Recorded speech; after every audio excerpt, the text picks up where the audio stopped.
राजेंद्र नगर में कांग्रेस और बीजेपी पार्टियों को उस वक्त बड़ा झटका लगा जब नारसिंगी म्यूनिसिपैलिटी और मणिकोंडा म्यूनिसिपैलिटी से ताल्लुक रखने वाले काउंसलरों ने बीआरएस पार्टी में शमूलियत इख्तियार की। बताया जाता है कि नारसिंगी म्यूनिसिपैलिटी के तहत 17वें वार्ड के कांग्रेस पार्टी काउंसलर उषा रानी ने अपने 200 हामियों के साथ बीआरएस पार्टी में शमूलियत इख्तियार की। इसी तरह मणिकोंडा म्यूनिसिपैलिटी के तहत चित्रापुरी कॉलोनी फर्स्ट वार्ड के BJP party councillor V Anil ने 300 हामियों के साथ बीआरएस पार्टी में शमूलियत इख्तियार की। राजेंद्र नगर कांग्रेस और बीजेपी पार्टी से ताल्लुक रखने वाले पार्टी कारकुन बड़े पैमाने पर बीआरएस पार्टी में शामिल हो रहे हैं। रुकने असेंबली प्रकाश गौड़ की क़यादत में दोनों काउंसलर्स ने बीआरएस में शमूलियत इख्तियार की। प्रकाश गौड़ ने इस यकीन का इजहार किया कि वजीर आला केसीआर रियासत तेलंगाना में तीसरी बार हुकूमत बनाएंगे और राजेंद्र नगर हल्के में बीआरएस पार्टी जीत जाएगी। प्रकाश गौड़ ने दोनों काउंसलर्स और उनके हामियों का इस्तकबाल करते हुए उन्हें पार्टी खंडवा पहनाया और उनकी शमूलियत का खैर मकदम किया।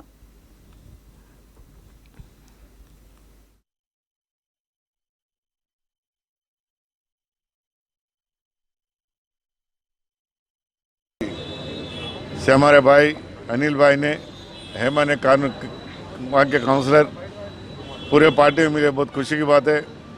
अब यहाँ देखे उतने पूरे अभी तो खाली एक 10% लोग लेके आए, कल पूरों को लेके आके पार्टी में मिलाने का हमारे काउंसलर के साथ में रहेंगे।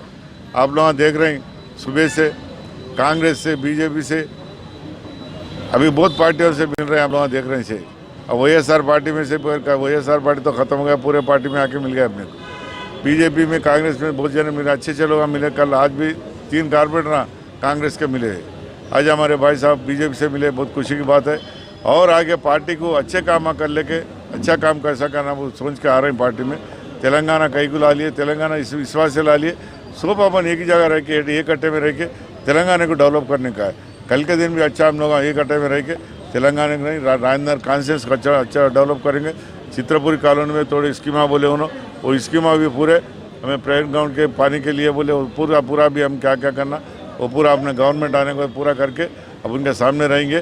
पूरा तेलंगाना आवाम पूरा तेलंगाना आवाम फिर एक बार मुख्यमंत्री बनाना बोल के उन्होंने मेरे को भी 3 बार जीता, 4 बार जीतने का तो मौका दे रहे हैं। बहुत बड़ी मेजॉरिटी से जीतना बोल के हम सोच रहे हैं। हमारे लोग अनिल भाई को और एक बार मैं कृतज्ञता देता हूँ। Thank you.